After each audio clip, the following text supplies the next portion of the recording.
Guys, I'm going to show you the quickest, simplest way you will ever find to at least temporarily fix this issue where the gate has sagged below the latch panel.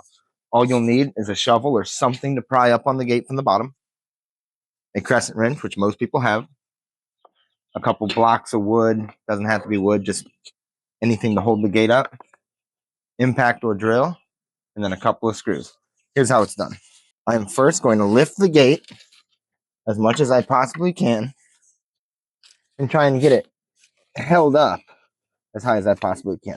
So I'm going to really crank on it, get another piece under there, try and get it just as absolutely high as we can go.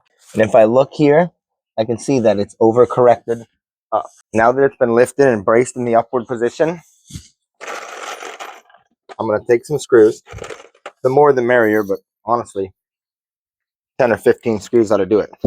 And in several of the pickets that look like they're in the best shape, I'm going to install 2 screws diagonally. This fence was originally built with nails, and each nail is just a pivot point, just inviting it to sag. So while it's lifted up, I install these 2. And now the geometry of the picket on the rail would have to change for it to sag. We're going to do that in a few different spots here. Don't push too hard or it'll shut the gate and it can knock it off your blocks. But I'm just going to keep doing that in as many pickets as I can, really. Maybe a couple over here. I'm going to choose to do a few more just because why not? We're already doing it. You could do this at every rail picket intersection if you wanted. Okay, we have now got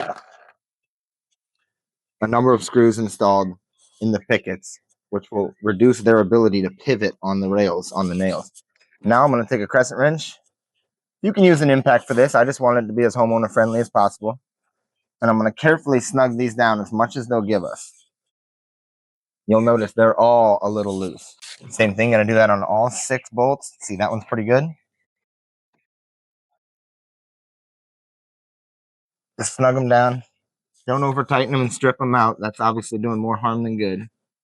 Just get them back to where they feel nice and snug. Oh yeah, perfect. Same thing on the bottom. On the bottom, you have to be even more careful because this rail is so close to the ground, it's exposed to a lot more moisture and it's likely in much worse shape integrity-wise than the top and middle rail. And the middle rail, marginally worse than the top. So again, just tighten them down as much as they'll give me without stripping out. Now I'm going to lift a little bit with my shovel and remove the blocks.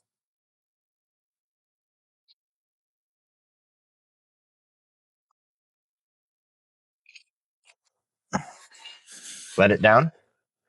And now it no longer drags on the ground like it used to. And it latches perfectly smooth. I can open and close this gate now with one finger. And it was bad. It was, down to here. I didn't install any new boards. I didn't cut any boards. We're going to go ahead and tighten this down. We're going to go ahead and see if the latch needs tightened down. It doesn't really appear that it does.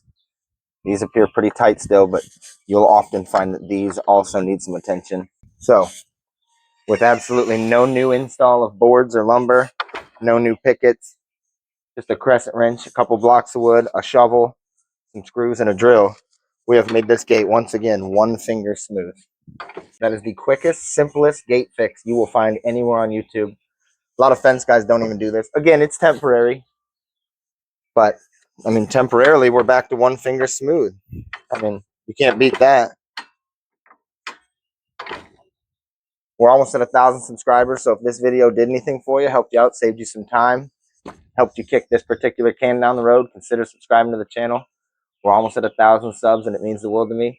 Like the video, let me know in the comments what would be a good idea for another video idea I should do next, a common problem you think homeowners have with their fences or around the house that there's not a lot of material on. I'd be happy to do it.